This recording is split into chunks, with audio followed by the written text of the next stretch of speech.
Shalom, salam sejahtera buat saudara-saudaraku yang terkasih. Kita berjumpa kembali di dalam renungan pagi. Saudara-saudara sekalian, marilah kita mendengar firman Tuhan. Sebelum mendengar firman Tuhan, marilah kita bersama-sama berdoa terlebih dahulu. Bapa kami di surga, Bapa yang kami kenal di dalam nama Tuhan Yesus, kami mengucapkan terima kasih atas berkat dan kasih sayang Tuhan di pagi hari ini. Tuhan yang baik, kami mau mendengar firman-Mu di pagi hari ini. Bukakan hati pikiran kami agar kami mengerti isi firman Tuhan dan melakukannya. Terimalah doa dan sembah kami ini di dalam nama Tuhan Yesus Kristus. Amin. Saudara-saudara yang terkasih, renungan pagi hari ini diambil dari kitab 1 Korintus pasal 15 ayat 10 dengan tema kebangkitan Kristus. 1 Korintus pasal 15 ayat 10. Sebab beginilah firman Tuhan. Tetapi karena kasih karunia Allah, aku adalah sebagaimana aku ada sekarang, dan kasih karunia yang dianugerahkannya kepadaku tidak sia-sia. Sebaliknya, aku telah bekerja lebih keras daripada mereka semua. Tetapi bukannya aku, melainkan kasih karunia Allah yang menyertai aku. Demikianlah pembacaan firman Tuhan. Saudaraku yang terkasih, nats firman Tuhan pagi hari ini tentang anugerah Tuhan karena kebangkitan Kristus. Hidup orang percaya karena anugerah Tuhan. Anugerah Tuhan menyertai kehidupan orang yang bertobat dan mengaku bahwa Tuhan Yesus adalah juru selamat secara pribadi. Kita patut bersyukur kepada Tuhan dan mengasihi Dia karena anugerahnya melimpah di dalam hidup kita. Ia sudah mati untuk dosa-dosa kita serta bangkit dan menyediakan tempat untuk kita kelak.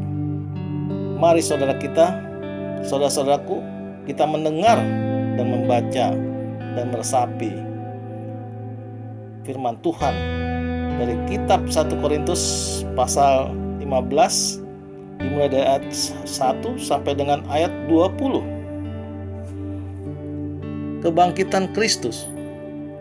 Dan sekarang, saudara-saudara, aku mau mengingatkan kamu kepada Injil yang aku beritakan kepadamu, dan yang kamu terima, dan yang di dalamnya kamu teguh berdiri.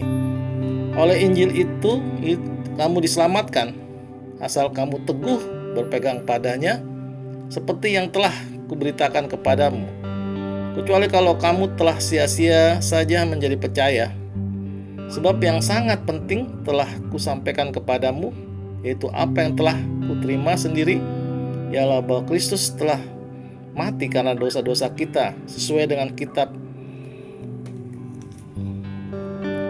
suci, bahwa ia telah dikuburkan dan bahwa ia telah dibangkitkan pada hari yang ketiga sesuai dengan kitab suci, bahwa ia telah menampakkan diri kepada Kefas dan kemudian kepada ke-12 muridnya. Sesudah itu ia menampakkan diri kepada lebih dari 500 saudara sekaligus. Kebanyakan dari mereka masih hidup sampai sekarang, tetapi beberapa di antaranya telah meninggal. Selanjutnya ia menampakkan diri kepada Yakobus, kemudian kepada semua rasul. Dan yang paling akhir dari semuanya, ia menampakkan diri juga kepadaku, sama seperti kepada anak yang lahir sebelum waktunya. Karena aku adalah yang paling hina dari semua rasul, bahwa tidak layak disebut rasul, sebab aku telah menganiaya jemaat Allah. Tetapi karena kasih karunia Allah, aku adalah sebagaimana aku ada sekarang, dan kasih karunia yang dianugerahkannya kepadaku tidak sia-sia.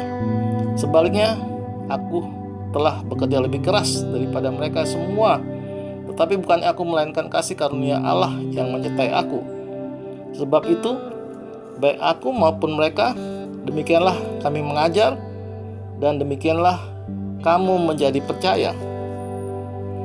Jadi bila mana kami beritakan bahwa Kristus dibangkitkan dari antara orang mati, bagaimana mungkin ada di antara kamu yang mengatakan bahwa tidak ada kebangkitan orang mati? Kalau tidak ada kebangkitan orang mati, maka Kristus juga tidak dibangkitkan. Tapi andai kata Kristus tidak dibangkitkan, maka sia-sialah pemberitaan kami dan sia-sialah juga kepercayaan kamu. Lebih daripada itu, kami ternyata berdusta terhadap Allah, karena tentang Dia kami katakan bahwa Ia telah membangkitkan Kristus, padahal Ia tidak membangkitkannya. Kalau andai kata benar bahwa orang mati tidak dibangkitkan. Sebab jika benar orang mati tidak dibangkitkan, maka Kristus juga tidak dibangkitkan. Dan Kristus tidak dibangkitkan, maka sia-sialah kepercayaan kamu, dan kamu masih hidup dalam dosamu. Demikianlah binasa juga orang-orang yang mati dalam Kristus. Jikalau kita hanya dalam hidup ini saja menaruh pengharapan pada Kristus, maka kita adalah orang-orang yang paling malang dari segala manusia. Tetapi yang benar ialah bahwa Kristus telah dibangkitkan dari antara orang mati sebagai yang sulung dari orang-orang yang telah meninggal. Demikianlah pembacaannya. Saudaraku,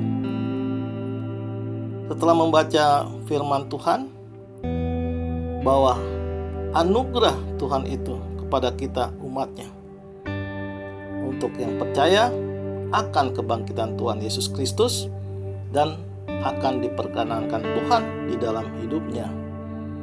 Amin. Tuhan Yesus memberkati. Kita tutup renungan pagi hari ini dengan berdoa. Terima kasih Tuhan atas firman-Mu di pagi hari ini. Ajari kami ya Tuhan agar kami selalu setia dan percaya kepadamu dalam menjalani kehidupan dan aktivitas kami sepanjang hari ini.